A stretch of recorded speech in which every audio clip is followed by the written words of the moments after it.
for you. Okay. That's to our star photographer there. Yes. And here we go.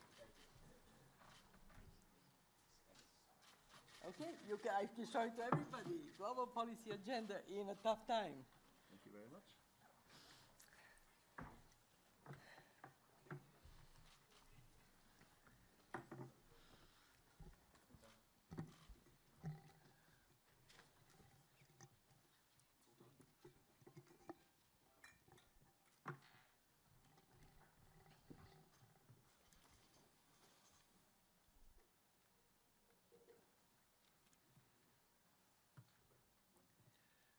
Okay, thanks everybody, and warm welcome, good morning to everyone and to these annual meetings.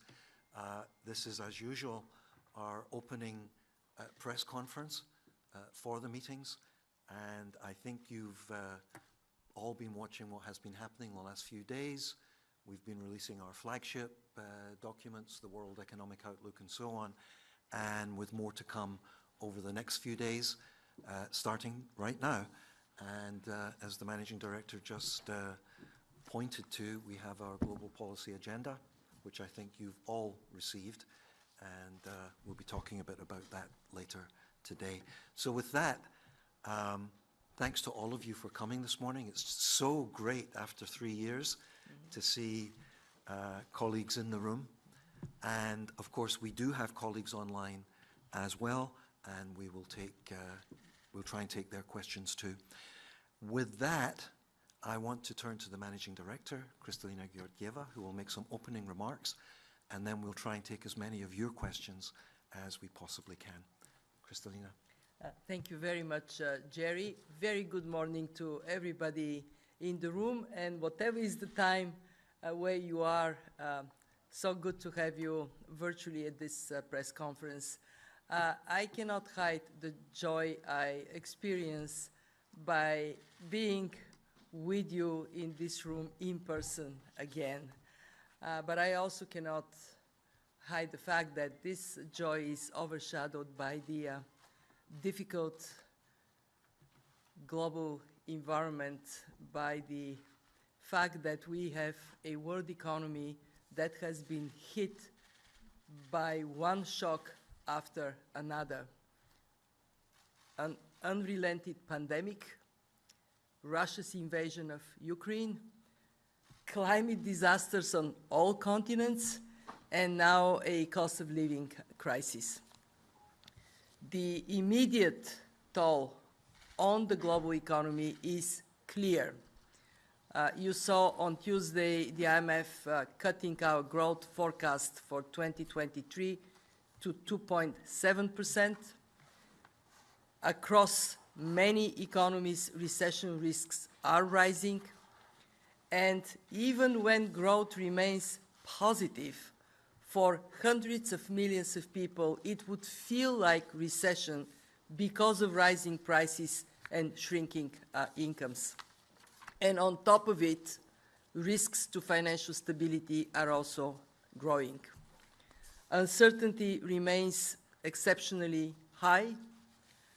The World Economic Outlook shows a 1 in 4 chance, in other words, 25% chance, that global growth could drop to a historic low of 2% next year. These repeated shocks we have experienced, the growth setbacks, they raise a bigger question. Are we experiencing a fundamental shift in the world economy from relative predictability and stability to greater uncertainty and volatility? And what does it mean for policymakers? Clearly, a much more complex time, and that requires steady hands on the policy levers. And this is what our global policy agenda we released today calls for. The price of policy misstep, the price of poor communication of policy intentions is very high. This week, we have an opportunity to work towards minimizing the risks of missteps and poor communication. Let me give you a few highlights. In this context of us appealing to policymakers to act with a sense of urgency now, and also to act together, we see very clear areas where we can do better, even in this more complex environment. First, bring inflation down. We know that rising interest rates come at some cost to growth, but we also know that not tightening enough to put a leash on inflation would mean interest rates staying higher for longer, resulting in even more harm to growth and to people. For central banks, this means taking decisive action when it is necessary, but also it means communicating as clearly as they can. Second, act now to put in place responsible fiscal policy. We must prioritize protecting the vulnerable households, the vulnerable businesses that are so important for the economy to function. But we have to do that with fiscal buffers exhausted because of the pandemic, levels of debt very high. And so the obvious conclusion is that policy measures need to be well targeted and they need to be temporary. Steer away from across-the-board fiscal support that is neither effective nor affordable. If we are to help people and fight inflation, we must ensure that fiscal and monetary policy go hand in hand. You heard me saying that multiple times. I'm going to say it again because it is so important for this message to penetrate. When monetary policy puts a foot on the brakes, fiscal policy should not step on the accelerator, because if it does, we are for a very dangerous ride. And third, we need to act now to safeguard financial stability, particularly as we see rising financial sector risks. Macroprudential policies need to be even more vigilant and address proactively pockets of vulnerability. In this environment, we also must support vulnerable emerging market and developing countries. It is tough for everybody, but it is even tougher for countries that are now being hit by stronger dollar, high borrowing costs, capital outflows, a triple blow that is particularly heavy for countries that are under high level of debt. So, zeroing in on that, and this is already happening this week, especially for low-income countries where over 60% are at or near that distress, is paramount. And we need stronger efforts to confront food insecurity. 345 million people are acutely food insecure. What it means is that their children and women and men are at risk of dying because of hunger. We are taking also a look into the future. The future is not going to wait. We need transformational reforms to address climate change, to make digitalization work for people and the economy, and to address inequality. So we have to do it not only acting with sense of urgency now, we have to do it acting together. We are working with our 190 members on many of these issues. Our economic analysis is front and center to help countries navigate this complex environment and avoid policy mistakes. Our lending is aligned with our counter-cyclical role. Since the pandemic began, we provided financial support to 93 countries, some $260 billion. Since the Russian invasion in February, we have supported 18 new programs. These are new programs and augmentation of existing programs with close to $90 billion. And we now have additional 28 requests for support from the fund. And that comes on top of the $650 billion SDR allocation. You are aware that we have an ambition of $100 billion on lending of SDRs for countries in strong position. I'm sure those of you who followed the topic want to know where are we. We are 80% to target. We have just crossed over $80 billion.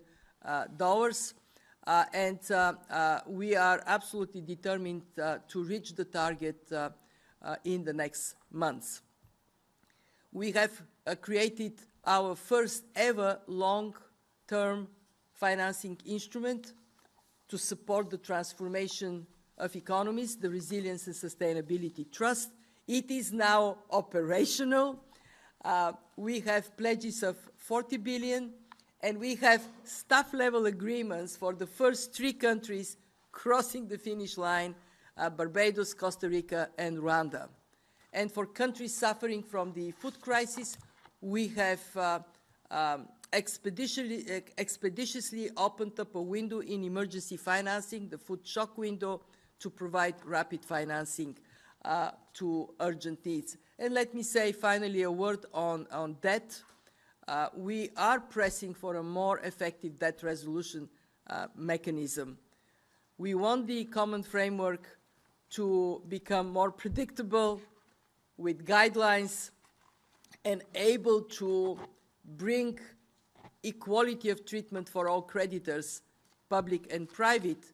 And we are also looking for ways in which we can expand that kind of donor coordination to middle-income countries such as Sri Lanka.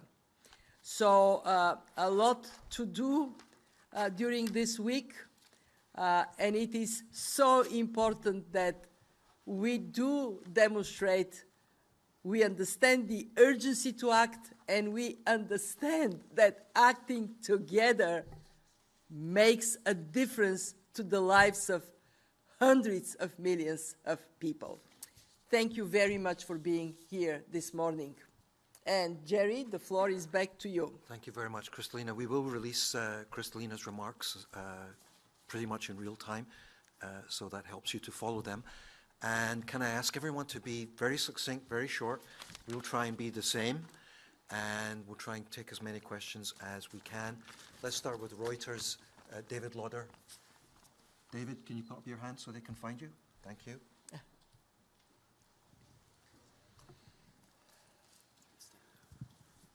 Hi, thank you, Managing Director. Great to be here in person, especially for Jerry's final set of meetings. I'm just wondering, you've laid out a whole lot of risks that you're dealing with, a lot of risks, a lot of challenges.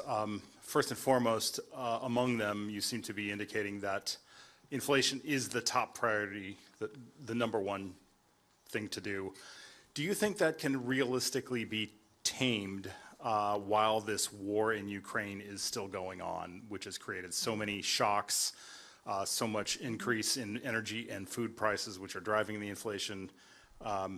Do we need to have the war end before we can really tame inflation? Thank you. David, I want to thank you for recognizing Jerry. To those of you who have known Jerry for many years, you can only imagine how my heart is bleeding that we are going to see him taking a new path in life. And I know we don't do this at press conferences, but give this guy a big round of applause. It's fantastic.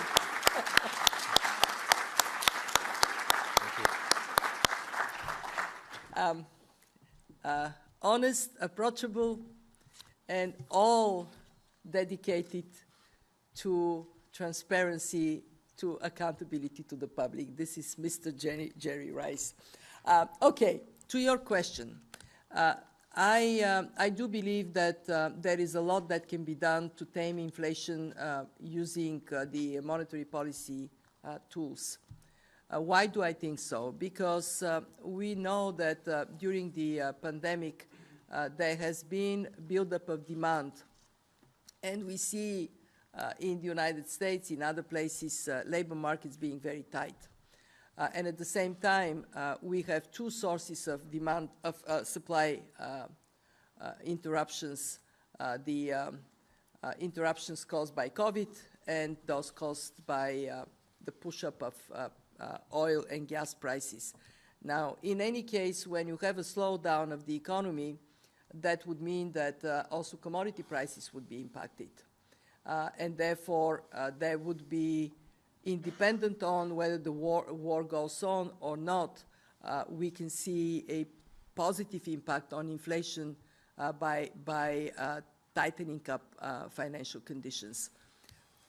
I do want to recognize that we need to very carefully study the inflation phenomenon in this new world we find ourselves today.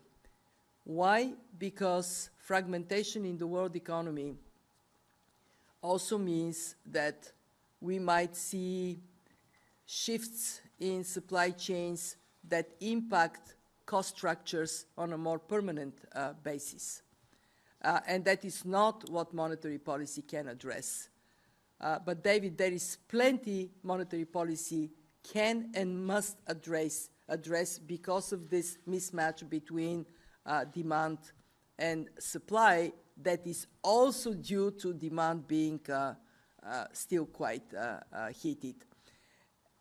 I am convinced that if we do not restore price stability, we will undermine prospects for growth. We would create more uncertainty for investors, and we would put consumers in a very difficult spot. You all know inflation is a tax on the lower income parts of our society, and therefore cannot be allowed to fester for longer. But you do put an important question. We do need to look into what may be longer-term impacts of shifts in supply chains on overall level of price. And this is another reason why we're so keen to bring the world together and keep the world together, because if we lose the benefits of a more integrated global economy, we all would be poorer, and the impact would be felt most dramatically in emerging markets and developing countries. Thank you, Kristalina. As usual, we'll try and do a tour of the world as quickly as we can, so keep it short if you can, please. Shabtai from DevEx, right here in the front row.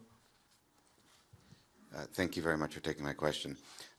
Given the outlook and all the risks that you've highlighted, and particularly the fight against inflation, which could cause some slowdowns, for emerging markets in particular, what's your prognosis for the most vulnerable, particularly if overseas aid is not increased and if the war in Ukraine carries on? Basically, how much more longer can these vulnerable countries hang on? Mm-hmm. Yeah. Let me start with the most dramatic of shocks vulnerable countries are experiencing, and it is the food shock. We have identified 48 countries that are particularly severely impacted by food insecurity. You wouldn't be surprised that quite a large number of them are in sub-Saharan Africa, a region of the world that is most profoundly impacted by food insecurity at any time. We have been engaging with countries and mobilizing support not just from the fund, but from the international community working together with the World Bank, with the World Food Programme, with the FAO, with the World Trade Organization, because we need not one set of measures, we need comprehensive set of measures to address this particular vulnerability. The second big vulnerability for these countries is debt, and there what we are appealing for is to make the common framework more attractive. We have now some modest success with Zambia and Chad, but we don't yet see other countries knocking on the door of the common framework. Why? Because the process is not very predictable. It's like you're entering a tunnel. You don't know where the other side of the tunnel is.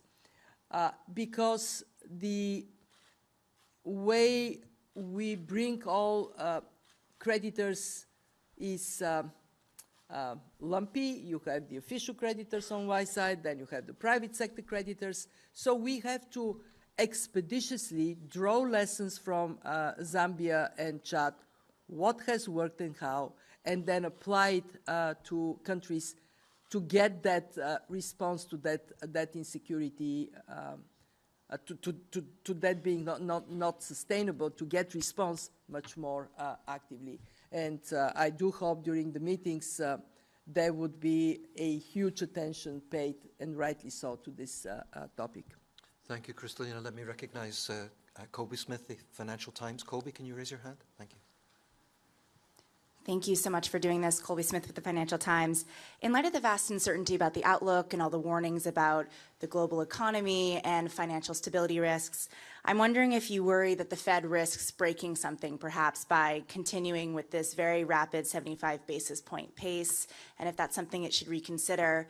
And second to that, if you are concerned that central banks are going to need to intervene, like the Bank of England, in order to shore up financial stability, even as they press ahead with interest rate increases. To your first question, it was very telling and encouraging to listen to Secretary Yellen yesterday. She recognizes the potential impact of policies in the United States for the rest of the world. And that is also the position that the Fed chair, Jay Powell, is taking, that the Fed needs to be mindful of the impact it might have. This being said, we all recognize that central banks' mandate is price stability at home. And they have to pursue this mandate because think of the scenario in which inflation in the United States doesn't get under control for a long period of time. Bad for the US, but it also has spillover impacts for the rest of the world. How can the US be mindful of impact? Of course, first by communicating very clearly what are the intentions and forming these intentions in a thoughtful manner, as they have been doing. And second, the US has other instruments to support countries, and I think that they have been quite prudent. For example, the Fed is using swap lines very actively to help other countries, and the US has been very focused on food security, on supporting also us, the IMF, the World Bank, in providing, extending support to other countries. But I want to be clear, the reason we are endorsing a strong focus on inflation is because inflation has been quite stubborn, and the risk of inflation expectations de-anchoring has become more visible. We cannot possibly allow inflation to become a runaway train. Bad for growth and bad for people. Bad especially for poor people. Thank you, Kristalina. Let's go to Africa. Simon, in the front here. Simon Ateba, Africa Today. Yes. Thank you for taking my question. Glad to see you also, Gary, at your last press conference. And Glad to see you, Ms. Georgieva, in person after 3 years, and especially after some people try to distract you and with a false story. But that's the past now. In recent days, you have repeatedly spoken about a darkening economic outlook and warned against a deepening food crisis in Africa, exacerbated by the war in Ukraine. I would like you to talk a little bit in details about the situation in sub-Saharan Africa. Where are we now? What specific policy recommendation do you have for Africa? And how should lenders and financial institutions, such as the IMF, respond?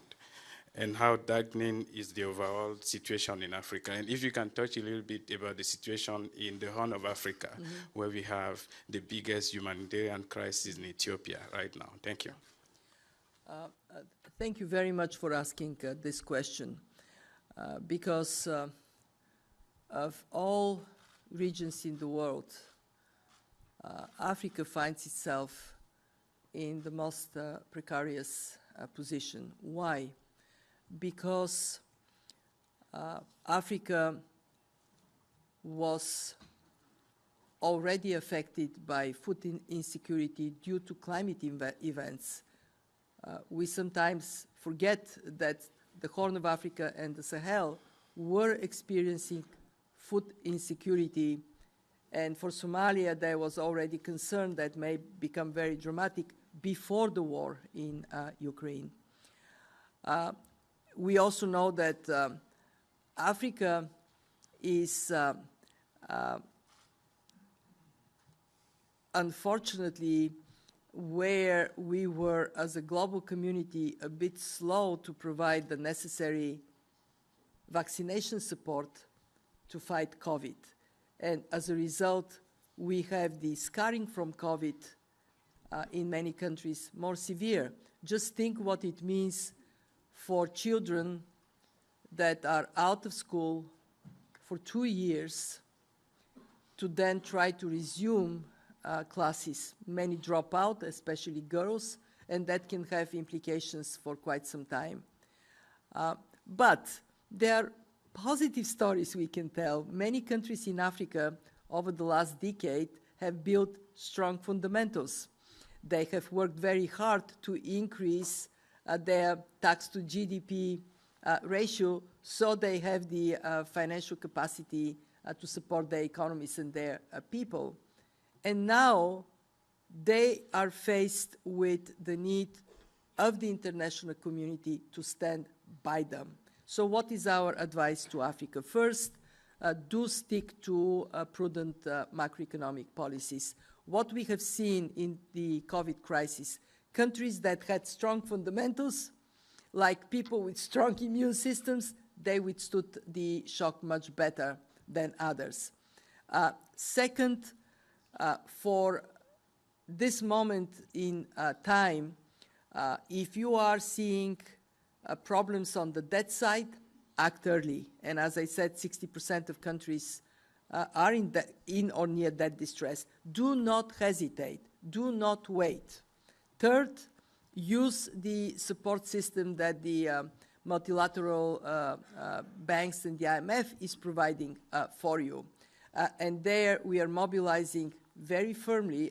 I mentioned the food shock window, but we are also moving in many countries with upper credit tranche programs. I met with a number of presidents and finance ministers from Africa to say, let's work together to come out of this tough time with even stronger position.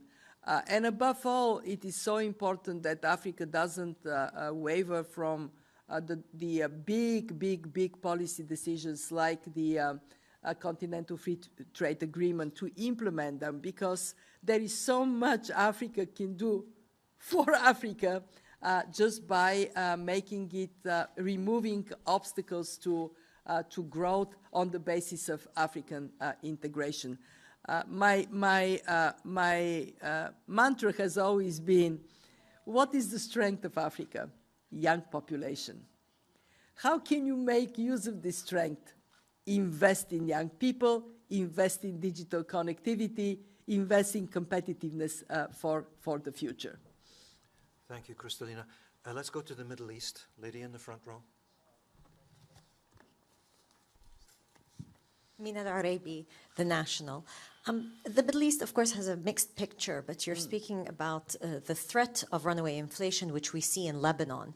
And it seems that hardly any monetary policy can deal with the devastating impact of inflation at 200% and more. And yet we worry about a vacuum in political power, and the IMF has been very clear on its conditions. My first question about Lebanon is, what can we do given the circumstances there, and how the IMF sees the threat of this political instability? But more importantly also, this week we've heard of the possibility of this deal between Lebanon and Israel, maritime borders, and possibly some light for the energy crisis and also the economic crisis. What impact can that have for Lebanon and the region? Thank you. Thank you, and let's celebrate when there is something to celebrate, and this agreement is a reason to celebrate, but it would only materialize as a source of growth and opportunities for Lebanon if we are to have a clear commitment on a political level to work for the stability of Lebanon. And I would appeal to everybody who is in the high corridors of power in Lebanon to put your country, your people first. We have a staff-level agreement. We cannot move. Why? Because the prior actions we have identified that are for the benefit of the Lebanese people are not yet met. There is still this paralysis.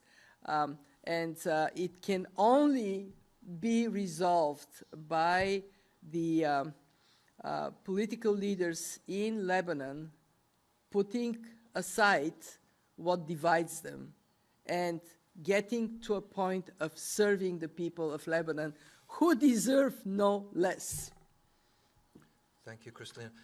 Let's turn to the UK. I see Larry Elliott. I see very many. Maybe we'll take two from the UK. Larry, you're up first.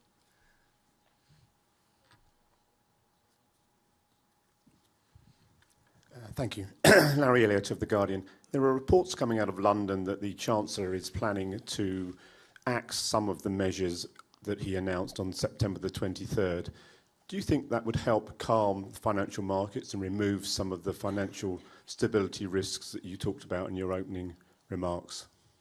So thanks, Larry. Let's take one more from the UK in the front row. Yes, sir.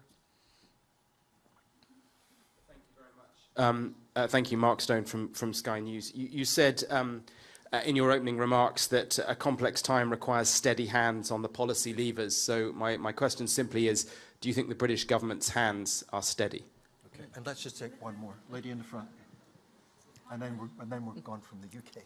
My question is really to reiterate, given what you said about policy missteps and poor communication, how concerned are you by the ongoing market turmoil driven by the UK government's actions? And do you think that the Prime Minister will have to reverse do you think the Prime Minister will have to reverse additional tax cuts to calm the markets down?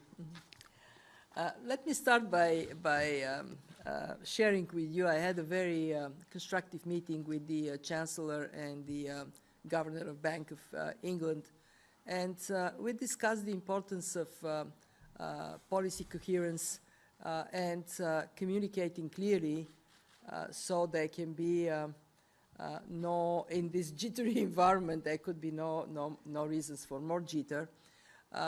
To those who are here from the UK,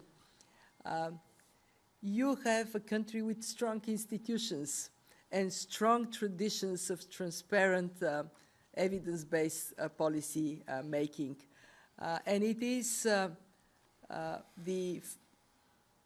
foundation of these institutions, of course, the Independent Bank of England, the Office for Budget Responsibility, the engagement of the Parliament, the public, you from the press, that gives the reputation of the UK of a country with a strength in economic policy making. Our our message to everybody, not just to the UK, to everybody is, at this time, fiscal policy should not undermine monetary policy, because if it does it, then the task of monetary policy becomes only harder, and it translates into the necessity for even further increase of rates and tightening financial conditions. So don't prolong the pain. Make sure that actions are coherent and consistent. I do believe that it is correct to be led by evidence. So if the evidence is that there has to be a recalibration, it is right for governments to do so. Thank you very much, Kristalina. And the Bank of England, Larry, the Bank of England action was appropriate. There was a financial risk to financial stability.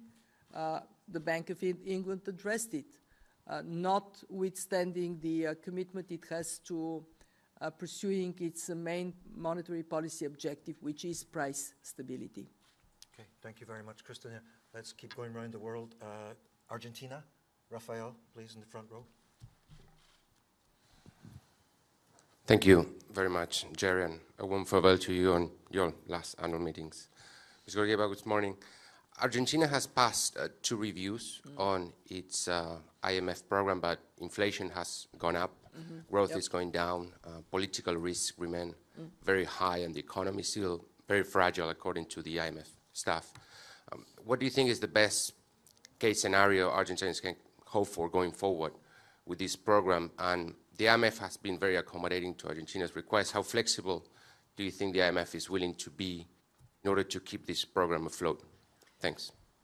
Our commitment is to the people of Argentina. And what they expect is that their government will take to heart the need to bring inflation down, to provide a platform for growth to accelerate, and that is what we support with our program. We are fully mindful that not just in Argentina, in many countries, there is pressure from the public that goes in the opposite direction of what is best for people.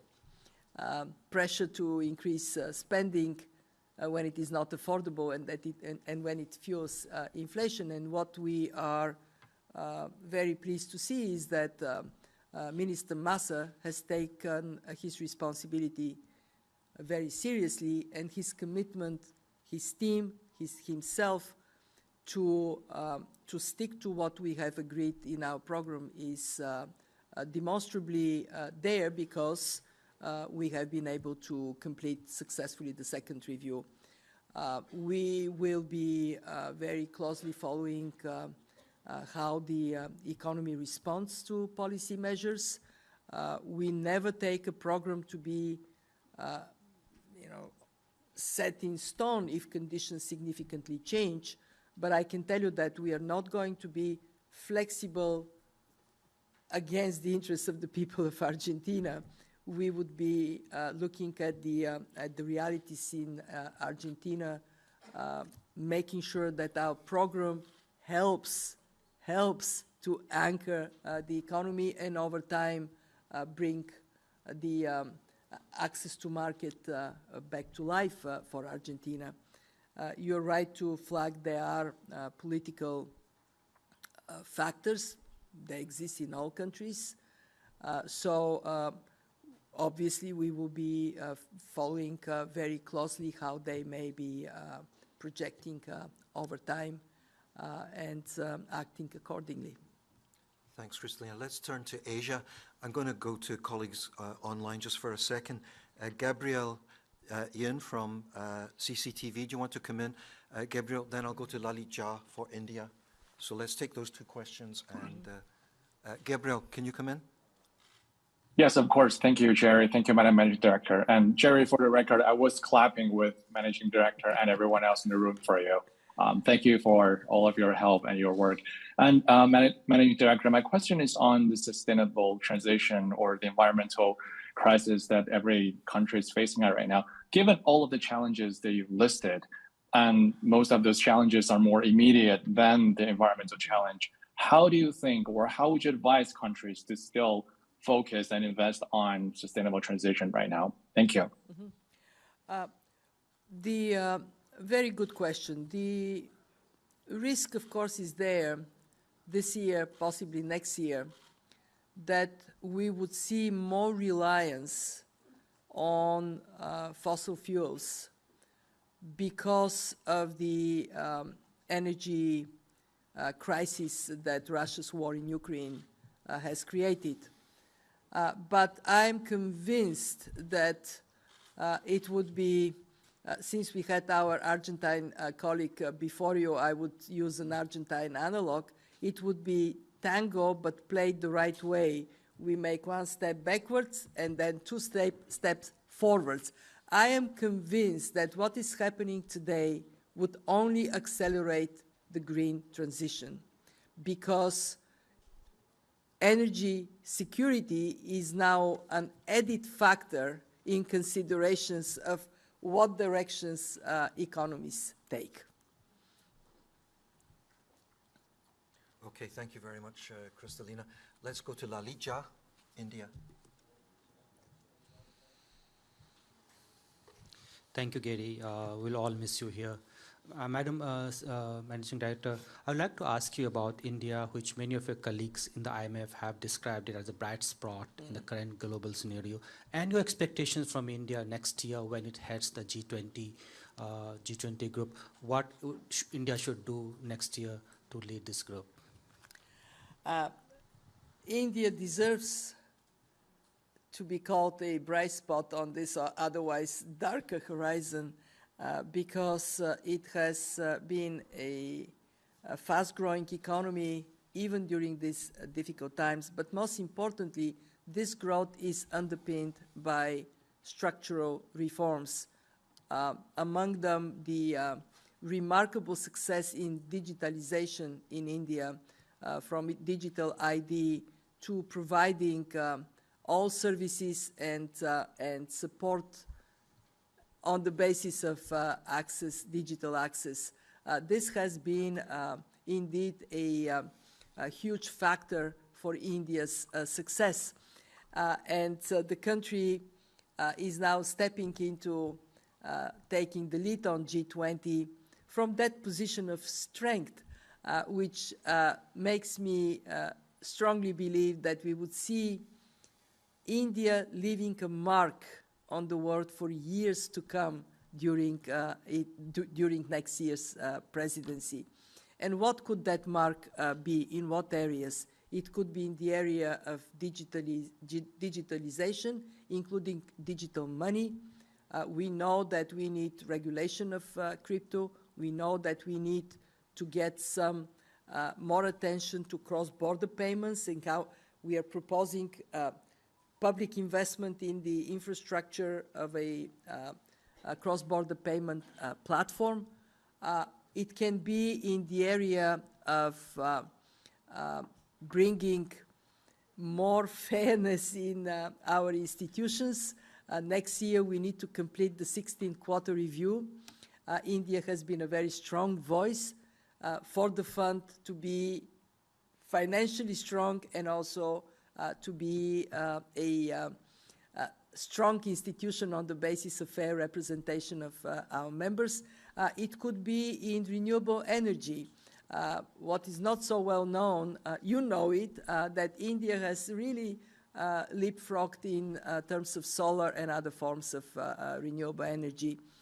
So I very much look forward to next year, and I'm sure that it would make the people of India, the whole nearly 1.4 billion of them, are very proud. Thank you, Kristalina. I want to take a question from China on WebEx, Wire He from the Yikai Global, and we'll try and squeeze in just two quick ones. We're running a bit over. If you can make it very short, please. Wire He, please come in. Thank you. So I had a question on the global economy. As Fed and other major central banks continue to push forward tightening policies and a possible currency crisis on the way, what is the probability of the global economy falling into recession next year? Thank you. Yeah. Kristalina, let us take one more. Yep. Eric Martin, Bloomberg. Thank you very much, Managing Director. I wanted to ask you about the IMF's outstanding credit and lending across the board. From our calculation is at a new record this year. And I want to ask you about IMF resources. You just made reference to the Quota review. How necessary is it to get that review done? Do you anticipate obstacles? And you know, we're in Washington, a city where everything always happens at the last minute. What expectation do you have or hope do you have to get it done prior to the December 2023 deadline? In other words, in the course or earlier next year, perhaps. Thank you. Thank you, Eric. And just yes. one more. Last question is going to come from AFP here in the front row. AFP? And we can make it short. And there's somebody that is saying, me too, please, this I know. lady. Yeah, Well, one more. Another press Okay. conference tomorrow. Sorry. So Bei from the AFP. So G20 representatives are meeting today, and you have previously called for decisive action led by the group as the world faces multiple shocks. So we wanted to ask, with divisions within the G20 and a lack of consensus on Ukraine, are you worried that tensions could derail some of the progress on issues that were discussed this week, such as inflation and poverty? Thank you. Sorry, Kristalina. Okay. This is it. Okay. Probability of recession has gone up. We estimate that 2/3 of the world economy equivalent will experience 2 or more consecutive quarters of negative growth. And as I mentioned in my opening, we think that the risk of global recession is now 25%, so it is not negligible. But we still have in our hands instruments that can navigate through. It is a narrow path, but the path is there. And it is like, you know, climbing a mountain. If we hold hands, we follow each other's steps, we actually can get there. We can avoid a global recession. On the IMF resources, Eric, we still have slightly over $700 billion available to lend. You're absolutely right. Demand for fund financing has increased. This is very logical. When growth prospects go down, when recession risks go up, we do need to step into our countercyclical role proactively. And I do encourage our members not to hesitate. If you think that you need a buffer, we are here for you. And that particularly applies to the innocent bystanders. Countries with strong fundamentals hit by exogenous shocks, we have precautionary lending facilities for you. So we are far from being constrained. As you also know, we have come up with this innovation of on-lending SDRs. We are targeting 100 billion. This is additional to our lending capacity of 1 trillion. Should there be a need, we may appeal to our members to do even more.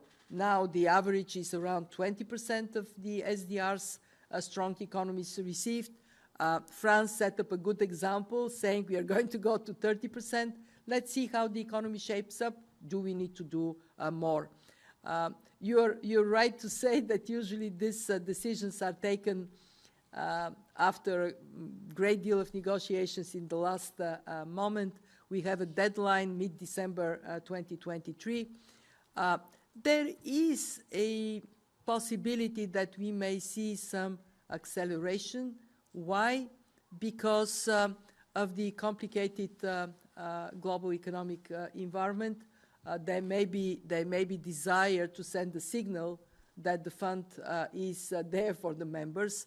And since, as I mentioned in an answer to a question about India, since India is the next chair of the G20, They're very committed to a strong, quota-based, well-resourced IMF. We might see more engagement that comes under their leadership. But ultimately, it is the membership, and it is the whole of the membership, not just the G20, all 190 members we need on board. Thank you so much, Kristalina, and thank you for giving us a few extra minutes. Thanks to all of you for your patience. Those of you who did not get to ask a question today, please come back tomorrow. Here tomorrow, so. Come back tomorrow. We have another press conference. We'll try to make sure those who did not get to ask a question get to recognize tomorrow. Thank you all. See you over the next few days. Bye-bye. Thank you very much.